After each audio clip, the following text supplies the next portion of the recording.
अब देखते हैं न्यूटन ने क्या लिखा पता है। न्यूटन ने सबसे बड़ा सेंटेंस जो दिया था और न्यूटन की कामयाबी के पीछे जो राज था ना वो ये है कि न्यूटन ने ये बताया कि दुनिया में जो भी कुछ प्रेजेंट है हर ऑब्जेक्ट एक दूसरे को क्या करता है, अट्रैक्ट करता है। क्या बोला मैंने? दुनिया में जो भी कुछ प्रेजेंट है हर ऑब्जेक्ट एक दूसरे को अट्रैक्ट करता है। इट मींस अगर आप बैठे हो अपने मोबाइल के सामने तो मोबाइल आपको अट्रैक्ट करता है और आप मोबाइल को। आपके बाजू का टेबल वो आपको अट्रैक्ट करता है और आप टेबल को। कुछ समझ रहे हो आप मेरी बात? कहने का मतलब इस दुनिया में जो भी कुछ है छोटी से छोटी चीज और बड़ी से बड़ी चीज एक दूसरे को क्या कर रही है, अट्रैक्ट कर रही है। क्लियर है? Yes sir. ठीक है, हेडिंग डालते हैं। ये चीज समझने की है बेटा हमारा, ठीक है। इससे आपको समझ में आएगा कि व्हाट इज ग्रेविटेशन और क्या बोल रहा था न्यूटन, क्या कहानी थी। ठीक है, अगर आप सिर्फ ये बोलोगे ना कि न्यूटन के ऊपर सेब गिरा और उसने बोला कि अर्थ में ग्रेविटेशन है तो सब गलत हो जाएगा। ठीक है, सब क्या हो जाएगा, गलत हो जाएगा। चलो लिखते हैं बेटा, every object in the universe, क्या देखा था न्यूटन ने? Every object in the universe attracts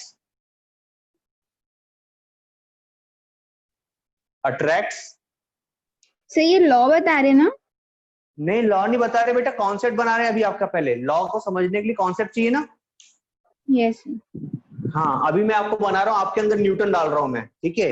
आपके अंदर के न्यूटन बाहर आएगा अभी, ठीक है, तो आपको समझ में आने लगेंगे law. So every object in the universe attracts every other object, every other object, every object in the universe attracts every other object. पहली बात समझ में आई क्या? यस ये किसके अकॉर्डिंग है? किसके अकॉर्डिंग है ये है according to Newton, according to Newton. Clear? Newton के according every object in the universe क्या कर रहा था, एवरी अदर ऑब्जेक्ट को अट्रैक्ट कर रहा था। और the attractive force and the attractive force between the objects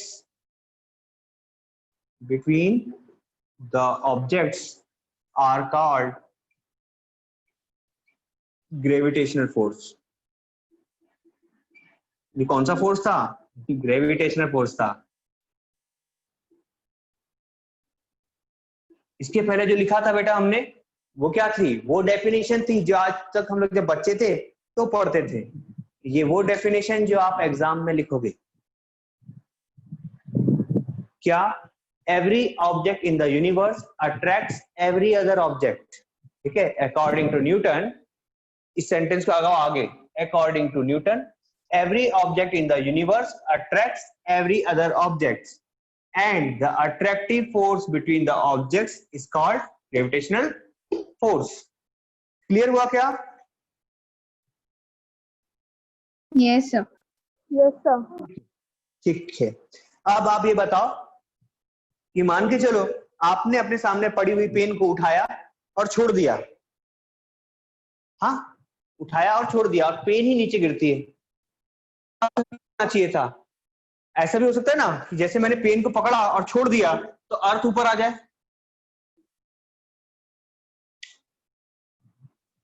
अरे सब अट्रैक्ट कर रहे हैं। सोचो ये एक पार्टिकल रखा हुआ है, इसको ये भी अट्रैक्ट कर रहा है, ये भी अट्रैक्ट कर रहा है, ये भी अट्रैक्ट कर रहा है, ये भी अट्रैक्ट कर रहा है ना। इस कारण से ऑब्जेक्ट को क्या करना चाहिए, कहीं ना कहीं तो जाना चाहिए ना, मूव करते रहना चाहिए। नहीं समझे?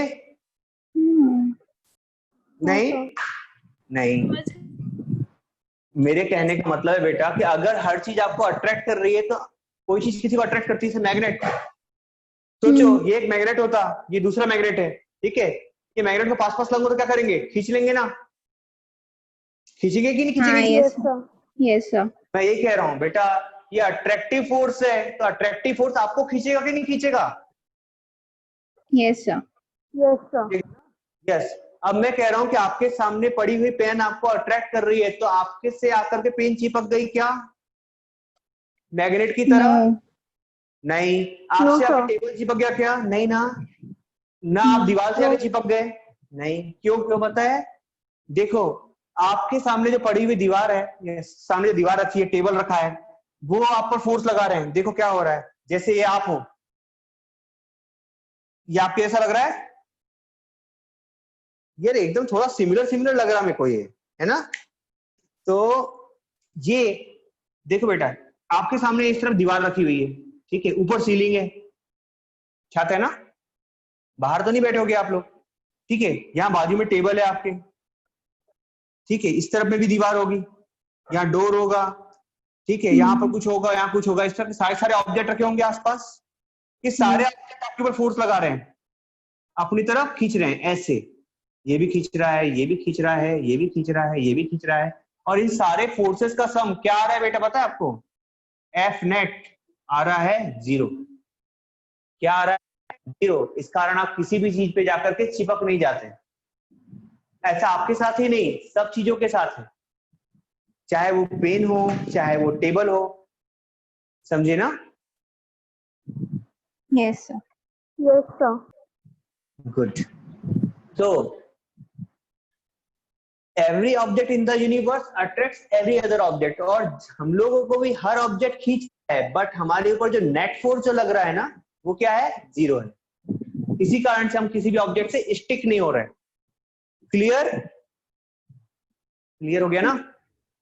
क्लियर है ना? यस सर हाँ। अभी आगे देखते हैं। अब क्या होना चाहिए? देखो, सब कुछ एक दूसरे को अट्रैक्ट कर रहा है। अब मेरा सेकंड क्वेश्चन ये है बेटा कि अगर इस पेन की बात कर रहा हूं, इस पेन को अर्थ भी अट्रैक्ट कर रही है ना? इस पेन को अर्थ अट्रैक्ट कर रही है, और अर्थ को कौन अट्रैक्ट कर रहा है? ये पेन। पेन क्लियर है? Yes. पेन अर्थ को अट्रैक्ट कर रही है और अर्थ पेन को अट्रैक्ट कर रहा है। दो चीजें हैं, इसको मिटाते हैं और समझते हैं मैं क्या कहना चाहता हूं, क्योंकि आपको ये क्वेश्चन पूछा जाएगा वाइवा में। देखो बेटा, एक है पेन, ये बना देता हूं मैं पेन, ठीक है? पेन दिख रहा है कि नहीं? दिख रहा है दिख रहा है ना? हाँ, चलो, ये पेन है, ये पेन है, और नीचे क्या है? सरफेस है अर्थ का।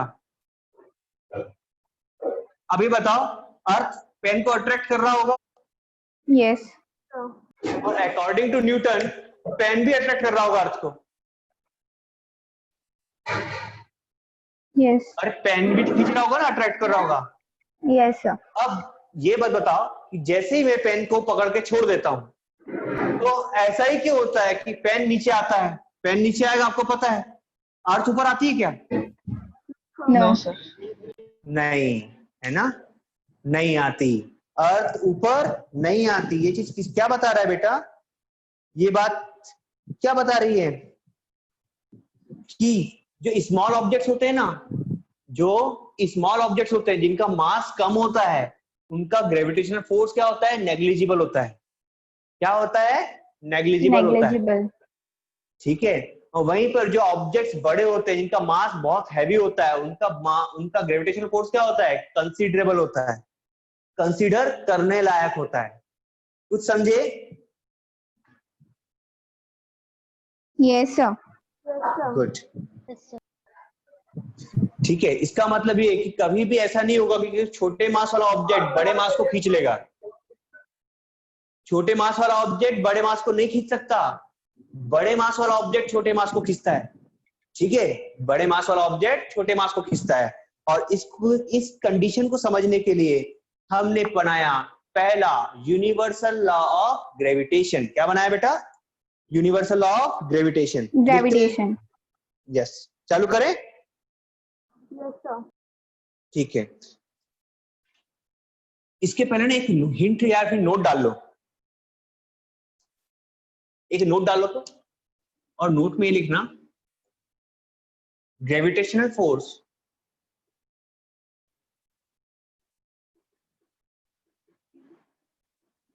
gravitational force is always attractive in nature. कैसा होता है? अट्रैक्टिव होता है बेटा, कभी भी रिपल्सिव नहीं होता, अट्रैक्टिव इन नेचर। पहला हिंट आपके लिए, ठीक है? ऐसे लगभग 10 हिंट मैं आपको देते रहूंगा बीच बीच में, जो कि आपको क्वेश्चन सॉल्व करने में और कॉन्सेप्ट बनाने में काम आएंगे। पहला चीज क्या हुआ? Gravitational force is always attractive in nature. ये कभी भी रिपल्सिव नहीं होता, ये पीछे धक्का नहीं देता, हमेशा क्या करता है? अपनी तरफ खींचता है, ठीक है? अब चालू कर रहे हैं हम लोग universal law of gravitation.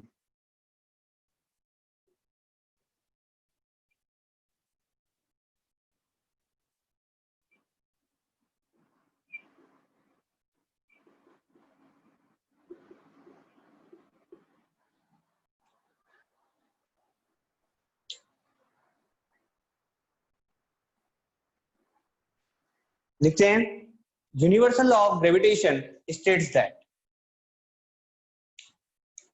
it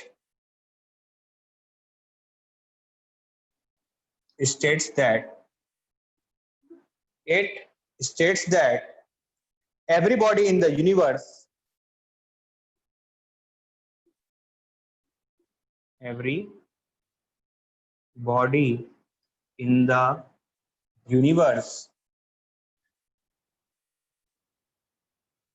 is directly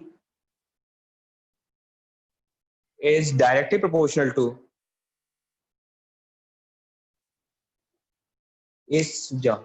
direct लिखते हैं, is attracting, every body in the universe attracts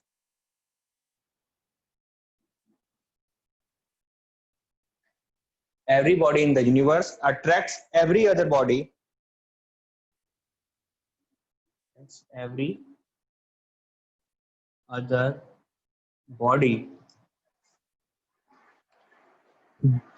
with a force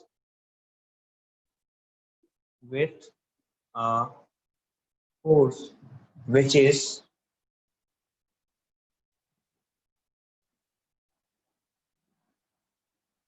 directly proportional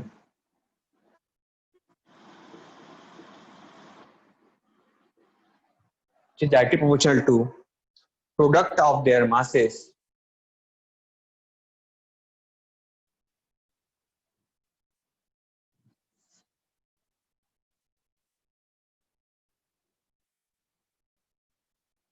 and inversely proportional to square of distance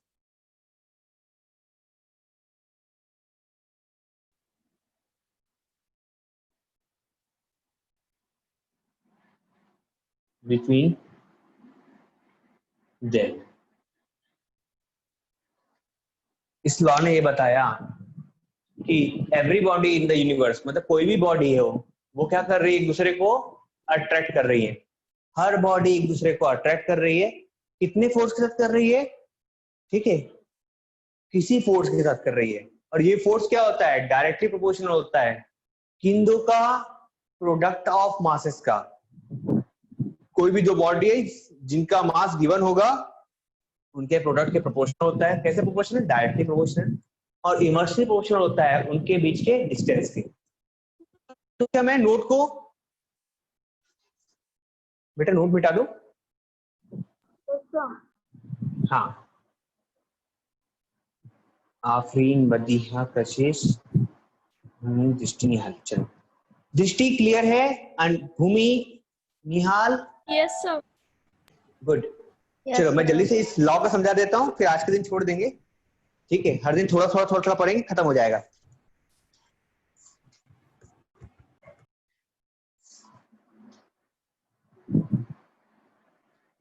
एक डायग्राम बनाना है मुझे, ऊपर मिटा रहा हूं। हाँ, देखो दुनिया में कोई भी दो बॉडी है, तो मैं बना रहा हूं डायग्राम दो बॉडीज का। एक ये बॉडी है बेटा, और दूसरी बॉडी है ये। कोई दो बॉडीज है, ठीक है, इसका नंबर है 1, इसका नंबर है 2, इसका मास है बेटा m1 क्या है और इसका मास क्या है m2। ठीक है, इसका मास है m1, इसका मास है m2, और इन दोनों का सेंटर डिस्टेंस कहां से लेते हैं बेटा? सेंटर से। डिस्टेंस कहां से नापते हैं? सेंटर से। वो gravitational force centre to centre act करता है। कैसे एक्ट करता है? सेंटर से सेंटर। क्या होगा डिस्टेंस? r। डिस्टेंस क्या है? r। m2 है इनके मास, डिस्टेंस क्या है? r। समझ गए? दो बॉडी हैं, दोनों का मास क्या है? m1 और m2 और डिस्टेंस है r। चलो जल्दी से लिखो तो नीचे का पोर्शन, फिर हम लोग फॉर्मूला बनाएंगे। सर हो गया लिख के। हो गया? गुड। अभी देखो,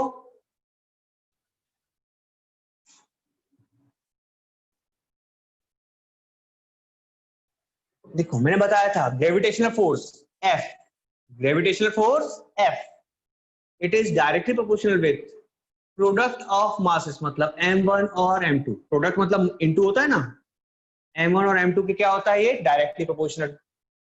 समझे? And this gravitational force F is inversely proportional with 1 by square of distance. इन दोनों के बीच का डिस्टेंस क्या है?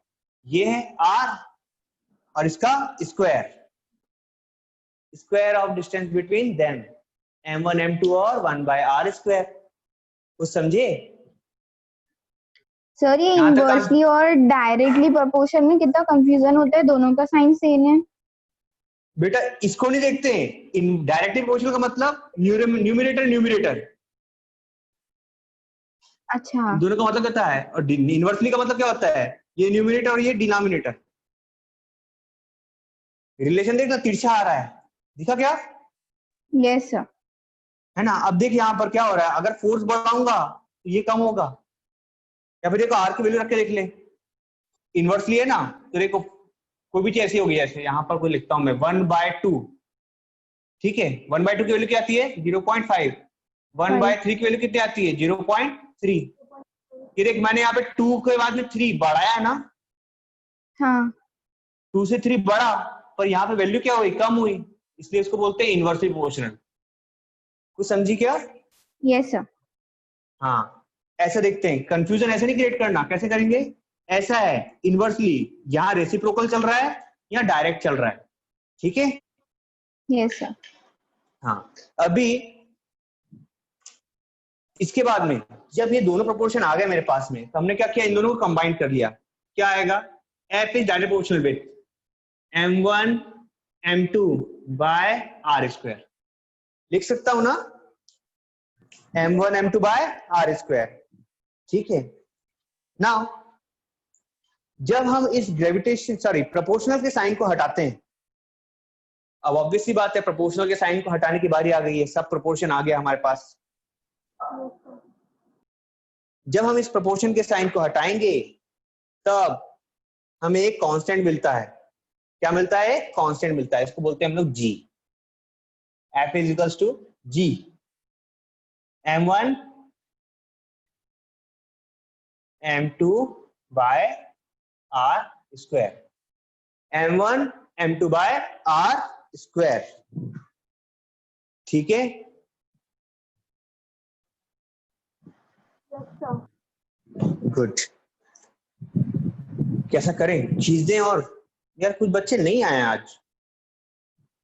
सर ये रिकॉर्डिंग ना मेरे को भेज देना, संजल को साइन करना है, उसने बोली थी। हाँ ठीक है ना, बिल्कुल। उसको कुछ प्रॉब्लम थी, नेट खत्म हो गया था, इसलिए वो नहीं अटेंड कर पाई। ओके, मैं तो सोच रहा हूँ बेटा आप लोग के लिए इस चीज का अलग से रिकॉर्डिंग ही बनाऊं। तो मेरे पास एक्चुअली क्या है, देख रहे हो तुम लोग कितने बजे तक मैं क्लास में ही रहता हूँ, इस कारण से बना नहीं पाया, नहीं तो मैं बना देता अभी तक। Yes sir. चलो फिर भी कोई बात नहीं, मैंने YouTube पे कुछ वीडियो डाल दी हैं आप लोगों के लिए, पर कुछ दिनों में आपको मिलने लगेंगे।